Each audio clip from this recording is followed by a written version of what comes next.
बनता है plastic sheet वाला, यानी जो आप देख रहे हैं इसमें ये प्लास्टिक सीट लगी हुई है चारों ओर, पूरे में नीचे बिछी हुई है अंदर। इसमें अपन स्टोर करते हैं, एक तो इस प्रकार का बनता है और दूसरा बनता है इसमें कच्चा, इस प्रकार का, यानी इसमें प्लास्टिक सीट अपन नहीं बिछाते हैं। अगर अलग अलग कसरों में, सभी कसरों में पांचों कसरे, पांचों में अगर 0.3 हो रही है, यानी इस कसरे में 0.3, इस कसरे में 0.3, तो आप 5 फार्म पॉन्ड भी बना सकते हैं। नमस्कार किसान साथियों, स्वागत है आप सभी का आपके अपने यूट्यूब चैनल एग्री फैमिली पर। साथियों, आज अपन बात करेंगे फार्म पॉन्ड सब्सिडी, यानी खेत तलाई सब्सिडी।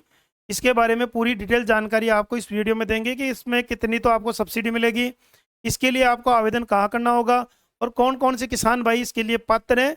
ये सारी जानकारी आपको इस वीडियो में मिलने वाली है। जो साथी चैनल पर नए हैं, चैनल को सब्सक्राइब कर ले और वीडियो को लाइक करें, अन्य किसान भाइयों तक भी शेयर करें। साथियों, बात करें अपन फार्म पॉन्ड अनुदान की, तो देखिए इसमें 1,35,000 रुपये तक की अधिकतम सब्सिडी है, यानी इस सब्सिडी का फायदा आप कैसे ले सकते हैं। दूसरी बात अपन इसमें सबसे पहले अपन बात कर ले, इसमें 2 प्रकार के फार्म पॉन्ड बनते हैं। एक तो बनता है प्लास्टिक सीट वाला, यानी जो आप देख रहे हैं इसमें ये प्लास्टिक सीट लगी हुई है चारों ओर, पूरे में नीचे बिछी हुई है अंदर। इसमें अपन स्टोर करते हैं, एक तो इस प्रकार का बनता है और दूसरा बनता है इसमें कच्चा, इस प्रकार का, यानी इसमें प्लास्टिक सीट अपन नहीं बिछाते हैं।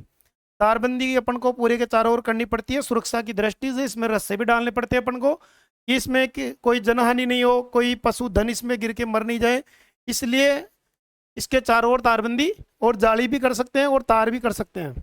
ये तो हो गई अपने बात इन 2 चीज़ों की कि किस प्रकार के फार्म पॉन्ड इसमें बनते हैं। सबसे पहले मैं बात करूंगा इसमें भाई आपको सब्सिडी कितनी मिलेगी। आवेदन की अपन बात आगे करेंगे, डॉक्यूमेंट की भी बताएंगे, पर सबसे पहले अपन बात कर लेते हैं कि इसमें आपको सब्सिडी कितनी मिलेगी।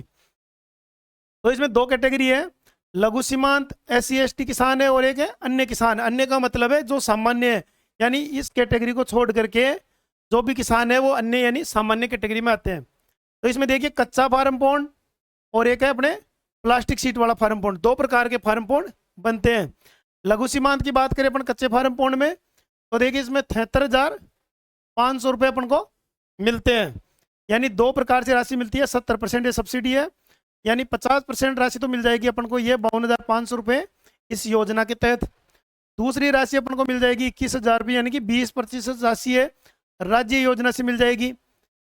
इसी प्रकार अपन जो अन्य किसान हैं उनमें देखिए इसमें 63,000 रुपये मिलेंगे, इस योजना से मिल जाएंगे 52,500 रुपये, यानी टोटल सब्सिडी इसमें 60%, जिनमें से 50 तो मिल जाएगी अपन को योजना के तहत। और 10% राशि है जो टॉपअप राशि है अनुदान राशि का ही 10%, यानी 10,500 रुपये, वो अपन को, यानी कि टोटल अपन बात करें तो ये 2 किस्तों में अपन को पैसा मिल जाएगा। ये तो बात होगी अपने कच्चे फार्म पॉन्ड की। दूसरी बात अपने प्लास्टिक लाइनिंग वाले फार्म पॉन्ड की, यानी प्लास्टिक सीट। और प्लास्टिक सीट की अपन बात करें तो ये 500 माइक्रोन की होनी चाहिए। पहले 300 माइक्रोन वाली प्लास्टिक सीट पर सब्सिडी थी, लेकिन अब 500 माइक्रोन वाली प्लास्टिक जो सीट आती है उस पर ही सब्सिडी है। तो इसमें देखिए 90% सब्सिडी है लघु सीमांत और SC/ST के किसानों को। जिसमें अपन सब्सिडी की बात करें तो देखिए इसमें 2 टुकड़ों में मिलती है, 50% और 40%, यानी 50% हो गए 75,000 और 40 हो गए 60,000, योजना के तहत मिलता है और ये राशि अपनी राज्य योजना से मिलती है।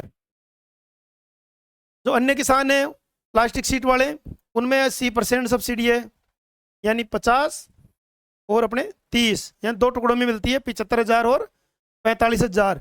ऐसा नहीं है कि सब्सिडी में कई बार होता है एक किस्त आने के बाद में किसान भाई कहते हैं कि हमारा पूरा पैसा नहीं आया, तो इसलिए मैं आपको बता रहा हूँ कि ये 2 टुकड़ों में आती है। जैसे ही सरकार के पास में बजट होता है वो टुकड़ों में आपके 2 किस्तों में पैसा आपके खाते में DBT के माध्यम से सरकार डालती है। ये तो बात हो गई अपने प्लास्टिक सीट वाले की और कच्चे फार्म पॉन्ड की, दोनों मैंने आपको बता दिए कि किस प्रकार के बनेंगे। अब इसमें अपन बात करेंगे भाई जो फार्म पॉन्ड बन रहा है वो किस प्रकार की साइज का रहेगा, यानी उसकी साइज कितनी रहेगी और उसकी कैपेसिटी, यानी कि पानी के भंडार की, जल भंडार की कैपेसिटी कितनी रहेगी, उसके बारे में अपन बात कर लेते हैं। तो देखिए मैं इमेज के माध्यम से आपको समझा देता हूँ। ये प्लास्टिक सीट फार्म पॉन्ड है, इसमें अपन देखिए लंबाई, चौड़ाई और गहराई तीनों की अपन बात कर लेते हैं। तो जैसे गाइडलाइन के हिसाब से 20 बाई 20 बाई 3 मीटर, ये निर्धारित किया गया है, यानी 20 मीटर लंबाई, 20 मीटर चौड़ाई और 3 मीटर गहराई। अब इसमें एक चीज अपन को समझनी है, लंबाई और चौड़ाई इसमें अपन परिवर्तन कर सकते हैं, यानी गड्ढा बढ़ा सकते हैं खेत के आकार के आधार पर। और गहराई 3 मीटर ये फिक्स रहेगी, यानी जो पौंड की गहराई है, जो जमीन का लेवल है, उससे 3 मीटर गहराई मिनिमम होनी चाहिए। अगर आप ज़्यादा कर लेते हैं कोई दिक्कत नहीं है, कम करते हैं तो आपका पैसा कटेगा, यानी सब्सिडी कम मिलेगी। अब इसमें अगर 20 बाई 3 के हिसाब से अपन बात करें तो यह अपना बैठ रहा है 1200 घन मीटर।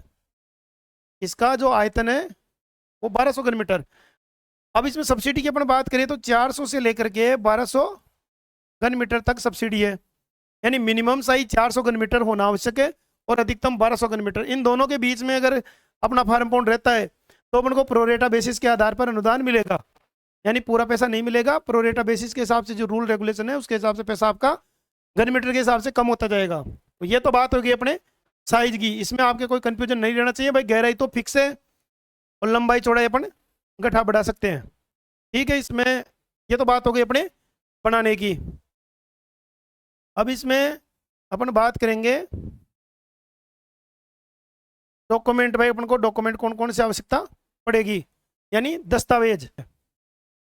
पहला दस्तावेज अपने जनाधार, या तो जनाधार या आधार, दोनों में से कोई भी एक चलेगा।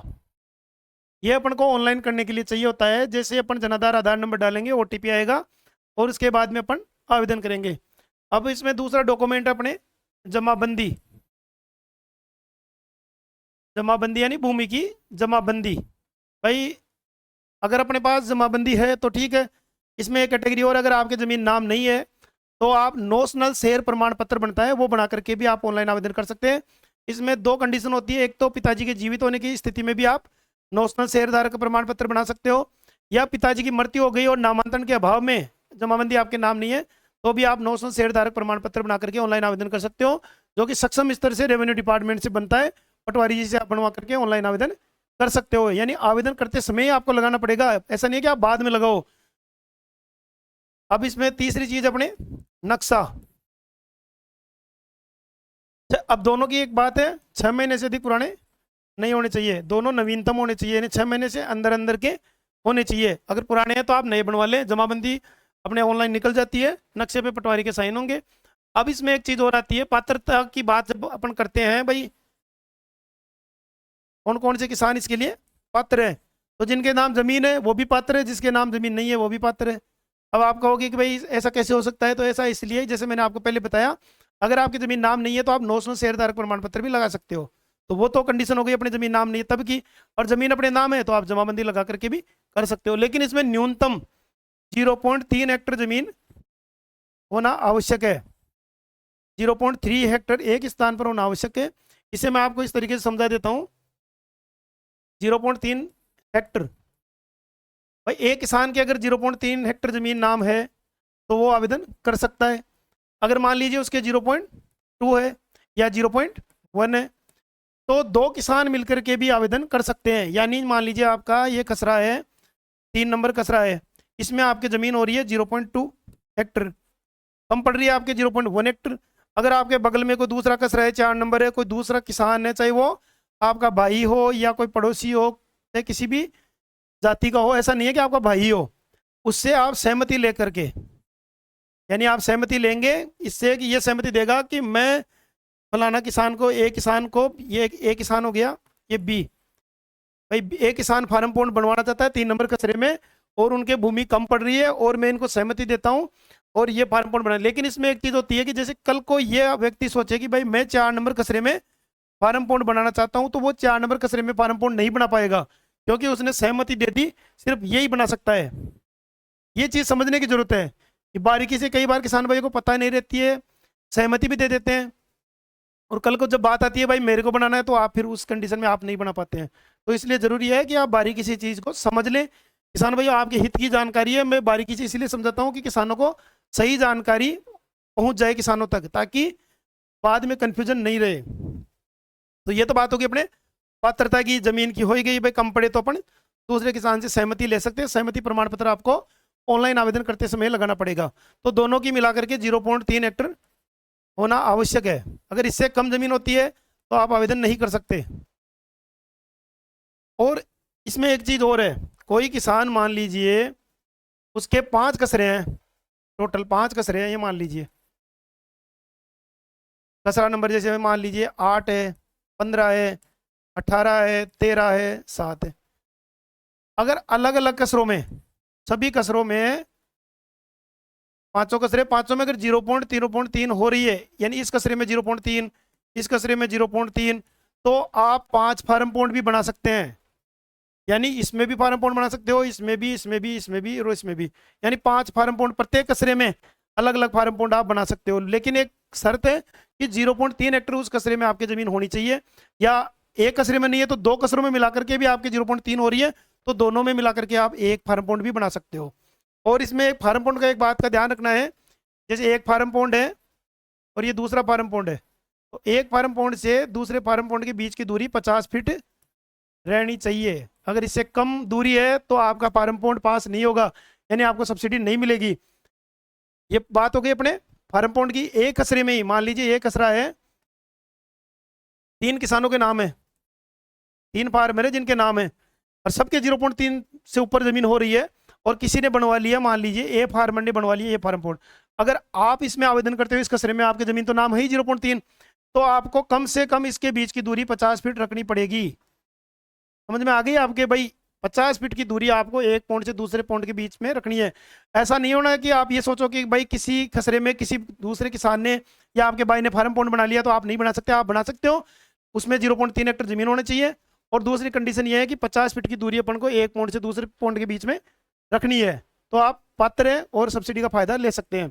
तो ये तो कन्फ्यूजन हो गया आपके सारा दूर भाई, कैसे तो आवेदन करना है, कौन कौन से डॉक्यूमेंट लगेंगे, किस प्रकार आपको बनाना है। और अब इसमें अपने बात करेंगे आवेदन की, यानी एप्लीकेशन। भाई आप आवेदन कहाँ करें? तो ऑनलाइन आवेदन होता है राज किसान, साथ ही पोर्टल पर होता है, स्वयं के स्तर से भी आप कर सकते हो। और दूसरा होता है अपने नज़दीकी मित्र या कोई भी मित्र केंद्र है, उससे भी आप ऑनलाइन आवेदन कर सकते हो। 3 डॉक्यूमेंट बता दिए, जनाधार है, नक्शा है और जमाबंदी है। और ज़मीन कम पड़ रही है आपके तो सहमति प्रमाण पत्र लग जाएगा। अगर ज़मीन नाम नहीं है तो 900 शेयर का भी लगा सकते हो। और एक चीज़ और होती है इंपॉर्टेंट, लघु सीमांत प्रमाण पत्र। अगर आपके जनाधार में ऑटोमेटिकली अपडेट है, जनाधार आ रहा है, शो हो रहा है, जनरेट हो रहा है, तो ठीक है। अगर नहीं हो रहा है तो आपको लघु सीमांत प्रमाण पत्र सक्षम स्तर से रेवेन्यू डिपार्टमेंट से बना करके आपको लगाना होगा, तभी जा करके आपको लघु सीमांत कैटेगरी का फायदा मिलेगा। अगर आप नहीं लगाते हैं तो आपको सामान्य किसान माना जाएगा। इसलिए लघु सीमांत प्रमाण पत्र बना करके आप ऑनलाइन आवेदन करें, यानी आवेदन करते समय ही आपको लगाना पड़ेगा। तो ये तो हो गई अपने एप्लीकेशन की बात, सब्सिडी की अपने बात हो ही गई। इस प्रकार अपन को फार्म पॉइंट बनाना है, कितना घन मीटर उसकी आयतन रहेगा, सब्सिडी कैसे मिलेगी, ये सारी बात अपने इसमें हो गई। अब इसमें एक चीज़ लास्ट में आती है भाई, फार्म पॉइंट बनने के बाद में वेरिफिकेशन, यानी भौतिक सत्यापन। भौतिक सत्यापन के दौरान ये एक चेतावनी बोर्ड लगता है, और इस बोर्ड में सारी डिटेल आती है, योजना का नाम आता है, वित्तीय वर्ष आता है, भाई कौन से वर्ष में आपके फार्म पॉइंट बनाए, लंबाई इसमें आ जाएगी, चौड़ाई आ जाएगी, गहराई आ जाएगी, अनुदान की राशि आ जाएगी, और जो वेरिफिकेशन करने आ जाए बोर्ड का निशान आ जाएगा खतरे का, ये सारी चीज़ें उसमें मेंशन होगी। भाई ये गहरा है, सावधान, गड्ढे से दूर रहे, काफ़ी चीज़ें इसमें लिख के अपन को मेंशन करना है, शो करना है। और उसमें जो अपने बात आती है अपने पॉइंट की, वो तो पॉइंट के चारों ओर तारबंदी अपन को करनी है। तो मैं तो ये कहता हूँ कि आप जाली करें, जिससे कि सुरक्षा रहे, जनानी धनानी कुछ भी ना हो, तो इस बात का आप ध्यान रखें। तो ये तो गई अपने भौतिक सत्यापन की बात। अब इसमें प्रक्रिया में आपको समझा देता हूँ कि पूरी प्रक्रिया क्या रहेगी, शुरुआत से लेकर के एंड तक, शॉर्ट में, बिल्कुल शॉर्ट में। आपने किया एप्लीकेशन, यानी आपने आवेदन कर दिया, आवेदन हो गया, जो डॉक्यूमेंट आपके लगने थे वो लग गए। आवेदन करने के बाद में आपकी जो पत्रावली है उसकी होगी प्री वेरिफिकेशन। प्री वेरिफिकेशन हो गया। प्री वेरिफिकेशन होने के बाद में आपके आएगी एएस, यानी प्रशासनिक स्वीकृति। प्री वेरिफिकेशन आपके संबंधित कृषि विभाग के जो अधिकारी है, कर्मचारी है, वो कर देंगे भाई आप कौन सी जगह फार्म पॉइंट बना रहे हो। अब फार्म पॉइंट में एक चीज रखनी है कि जहां जल भराव हो, उसी जगह फार्म पॉन्ड आपको बनाना है। ऐसा नहीं कि आप खेत में ऊंची जगह है और आप कहो कि साहब मैं तो यही फार्म पॉन्ड बनाऊंगा, तो वो आपका प्री वेरिफिकेशन वहाँ पर नहीं होगा, क्योंकि वहाँ पर पॉसिबल ही नहीं है कि बरसात का जल इकट्ठा होगा। ठीक है, प्री वेरिफिकेशन हो गया, एएस आ गई यानी आपके प्रशासनिक स्वीकृति आ गई। प्रशासनिक स्वीकृति आने के बाद में आपको टाइम मिलता है इसमें 60 दिन का, प्लस 30 दिन का एक्स्ट्रा टाइम मिलता है, यानी टोटल दिन हो गए अपने 90 दिन का अपन को टाइम मिलता है। भाई 90 दिन में अपन को ये फार्म पॉन्ड कंप्लीट बनाना है। फार्म पॉन्ड बनाने के बाद में भाई अपना फार्म पॉन्ड कंप्लीट हो गया, तो उसके बाद में पोस्ट पीवी,